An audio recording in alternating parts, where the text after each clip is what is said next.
Hello med fanatics, welcome back to my YouTube channel. If you're a returning subscriber, thank you so much for watching one of my videos once again. And if you're new here, hi, I hope you just stay and become a part of my journey as I become Dr. Andy. On this channel, I share my journey as I become a doctor. I share useful information for those who want to study medicine, and I share study tips as well. So do subscribe and become a med fanatic, and don't forget to like this video.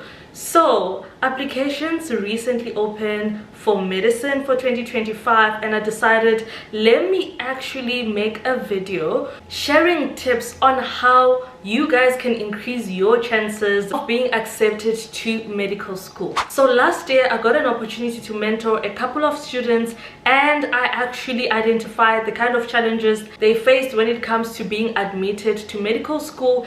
And due to the content that I create on social media, I receive a lot of comments and DMs of people sharing their stories and their challenges when it comes to being admitted to medical school. So I've decided to compile everything that they've done wrong and my knowledge so that I can give you guys a video on how you can increase your chances of being accepted to medical school here in South Africa. For those of you who don't know, I am a medical student at UCT. So in this video, I am mainly gonna be focusing on how to increase your chances of studying medicine at UCT. As you also know that UCT is one of the most competitive universities to study in, especially for medicine, and the fact that it is the best university in Africa, so a lot of people are attracted to it. But also I'm gonna give general tips that will apply even if you don't want to study medicine at UCT. So there are factors that they take into consideration when they go through these applications, such as your gender, your race, your geographical location, your school quartile, whether you went to a private school or a public school, your socio-economic background, and obviously your academic background. So the reason why they consider all of these stuff is because they want to promote diversity. For example, if they just decided to take the top 250 applicants according to their academic results, then you would find the class maybe having more females than males, or maybe having more white people than black people or other races, or maybe having more people from private schools than government schools, something like that. So now they're trying to have like a good proportion of all the races, their socioeconomic backgrounds, you know, private school and government school, the genders, so that, you know, they promote diversity in the class. So all of those factors are taken into consideration. So when you are applying to study medicine, you are competing with three groups of people. Number one, we have the South African secondary school leavers, which are those who've just completed matric or who are currently doing matric. Number two, we have the Southern African Development Community, which are people from the Southern African countries which do not have the Faculty of Health Sciences or do not offer the MPCHB degree in their country. The third group are applicants with tertiary results from that institution you're applying to or from another institution. These are the people who have already registered in another program and they are looking to transfer into medicine. And due to the fact that there are limited number of spaces at UCT, they are only accepting 240 students per year. That makes the competition extremely tough. So in this video, I am just going to be unpacking how you can increase your chances of being accepted for medicine at UCT. So number one, make medicine your first choice. When you are applying, they usually ask you for three choices that you are applying for. If you make medicine your second and your third option, already you are decreasing your chances of being accepted, because already people who have made medicine their first option, there are a lot. So they won't really even consider your application for medicine if you have put it on second option or third option up until they are done considering the ones who have put it on their first option. The second thing is apply to all the universities that offer medicine here in South Africa. no matter how good you think you are going to perform. There is someone that I was mentoring last year who was top of their class at their high school, and they were confident in themselves that even in matric final results they're gonna ace it, get distinctions, and they did just that. And what ended up happening is that they got rejected by the universities that they wanted to go to, but at least they were accepted for medicine at a university that was not really part of their top 3. But guess what? They are still studying towards being a doctor. So it is important for you to apply to all the 10 institutions. I know a lot of people will complain about application fees, but I know that if you can't afford to pay an application fee, you can ask your parent to write an affidavit at a police station stating that your parents or guardians can't afford the application fee, and you can upload that as proof of payment. So you do not have an excuse as to why you wouldn't apply to all 10 institutions. The third tip is go beyond the minimum requirements. Minimum requirements are the requirements you need to meet in order for your application to be looked at. Meaning that if you do not meet these requirements, no one is gonna look at your application. You have been automatically rejected. Point number 4 on how to increase your chances of being accepted to study medicine at UCT is to reach the guaranteed admission status. What is that? UCT has admission requirements which are divided in 3 bands. We have band A, B, and C.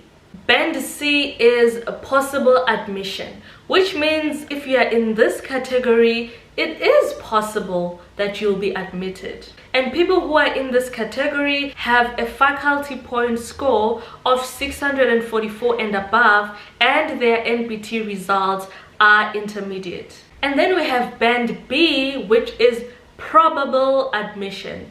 People who are in this category are people who have a weighted point score of 807 and above, and their NBT results are intermediate. And where you want to be is in band A, which is guaranteed admission. These are the people who are guaranteed that they will be admitted to study medicine because they have achieved an FPS score of 810 and above, and their NBT results are proficient. So the faculty point score is out of 900. It has the NBT component and your academic results component. So the NBT component is out of 300, which includes all the 3 tests out of 100 each, and the academic results component is basically your 6 subjects, which is English, Maths, Physical Sciences, and the other 3 subjects are any of your best 3 subjects. So both of these 2 combined, they make a score out of 900, and that is how you can determine your FPS score. So point number 5 is that you want to meet the guaranteed admission status across all the results that you apply with.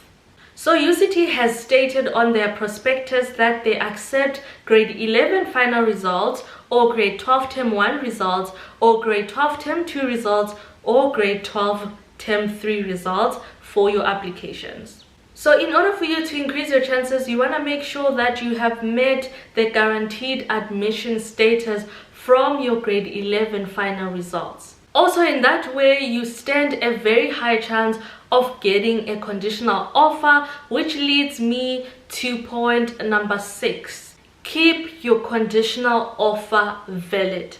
This is another way you can increase your chances of being accepted, is by making sure that you keep your conditional offer valid. If you get that conditional offer, grab it by both hands. Don't let it go. How can you do that? It is clearly stated when they issue the conditional offer that you will keep this offer if you maintain the same results or you improve. So from the moment you get that conditional offer, you need to make sure that all the results that you're gonna get from that moment onwards, they're either the same average as those results that you've submitted, or they are above that average. And if you are successful in keeping that conditional offer, you are going to be admitted. Point number 7 is apply on time. This should have been probably point number 1. A lot of people have been asking me about which results should I use to apply, and as I've mentioned that UCT stated on their prospectus that they accept grade 11 final, grade 12 term 1, term 2, term 3. But in my opinion, grade 11 final results and grade 12 term 1 are the most important, because when you get grade 12 term 2 and grade 12 term 3 results, a lot of applications are going to be closed.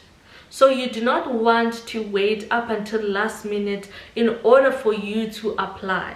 I highly advise that if you want to increase your chances of being accepted to medicine, get excellent grade 11 final results. When I was applying at UCT, I was required to submit my grade 11 final results and all of my grade 12 results. So if you are a person who's just gonna be aiming and getting really good grade 12 term 1 results and your grade 11 final results are bad, that is going to put you at a huge disadvantage, because you are going to be competing with people with really good grade 11 final results, really good grade 12 term 1 results, really good grade 12 term 2 results, really good grade 12 trial results, and brilliant final results. And now if you are considering just submitting one set of results and do not submit the rest, you are also somehow putting yourself at a disadvantage, because you are not proving yourself enough to these people that you are a consistent, brilliant performer. And the other people that you are competing with will be confidently submitting all of their results to prove that they have been maintaining academic excellence. This next point, I believe it is most important point to mention. Make sure you get excellent results for your NBT. I cannot stress this enough. As much as meeting minimum requirements when it comes to your subject is not good enough, meeting minimum requirements for NBT is also not good enough. I have received a lot of DMs of people telling me I have gotten an average of 90%, some people an average of above 90%, but they got rejected to study medicine. And I asked them, what did you get for your NBT? They are telling me 50% in maths, 45% in AL, 52 in QL. I'm like, that's the problem. That is the issue, that people think that as long as you got your distinctions in your subjects, NBT, as long as you can just meet the minimum requirements, you'll be fine. No, you will not. I am telling you right now, you will not. As I've told you that at UCT, NBT weighs 300, which is a third of your faculty point score, which means that the more you get, the more you get points. So if you're a person who's just going to be aiming minimum when it comes to NBT, the people that you are competing with are aiming for maximum points, then you'll be in a very huge disadvantage no matter what marks you got for your final matric results. So because the points are out of 300, you want to make sure that you write all the 3 tests, which is maths, academic literacy, and qualitative literacy. Another fact is that NBT plays a huge role when it comes to you getting a conditional offer, because they consider your NBT results and the results that you have submitted to give you a conditional offer. So what I do suggest when it comes to NBT is, number 1, you try your best to get at least 75% in all of the 3 tests. And number 2, make sure that you write your NBT on time, preferably before the closing date. I know that different universities have a due date by when you should have written your NBT, but in order for you to get a conditional offer, there is another due date as well by when you should have written your NBT. But in order for you not to get confused and memorize all these dates, I suggest that you use the application due date as your NBT due date. And I know most universities close around end of July, so I would suggest that immediately after you have finished your June exams, that would be the best time to write your NBT, because you would have been freshly out of exams and you would have learned most of your content from matric, and during that time it would be your school holidays. So the next point to increase your chances of being accepted for medicine, this is mostly directed to those who are like in grade 9, who are still choosing their subjects, or if you are in a space where you can add a subject, you get an extra 10 points for your FPS score if you are doing or have done a third subject, either it is home language or first additional language, not second additional language, according to UCT. So if you are in a space where you can add a third subject, which is home language or first additional language, you can do so and earn yourself extra 10 points. The second last tip I am going to give you is submit your extracurricular activities.